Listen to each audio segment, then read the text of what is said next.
O'zbekistonda xizmat ko'rsatgan artist Hosila Rahimova haqida 3 ta fakt. Hosila Rahimova 1975-yil 22-aprel kuni Surxondaryo viloyati Denov tumanida tavallud topgan o'zbek estradasi xonandasi va baxshisi. O'zbekistonda xizmat ko'rsatgan artist unvoni hamda shuhrat medali sohibasi. Hosila Rahimova faoliyati davomida ko'plab festival hamda ko'rik-tanlovlarda ishtirok etib kelgan va taqdirlangan. 2003-yili shuhrat medali, 2008-yil O'zbekistonda xizmat ko'rsatgan artist unvoni, 2017-yil Qoraqalpog'istonda xizmat ko'rsatgan artist unvoni.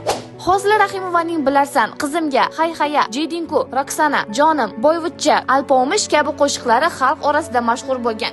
Hosila Rahimova tomonidan 2003-yil 24-25 may kunlari Turkiston saroyida o'tkazilgan Sizdan kechib bo'lmaydi ilk yakkaxon konsert dasturi o'tkazilgan. Rossiya, Shimoliy Koreya, Germaniya, Turkmaniston, Turkiya, Qirg'iziston, Qozog'iston va Tojikiston davlatlarida ham konsert dasturlarini o'tkazgan. Hosila Rahimovaga havas qilganlar videoga like bosib, barcha yaqinlaringizga yuborib qo'yishni unutmang. Shu kabi shou biznes yangiliklaridan xabardor bo'lish uchun Toshkentliklar 24 kanaliga obuna bo'ling.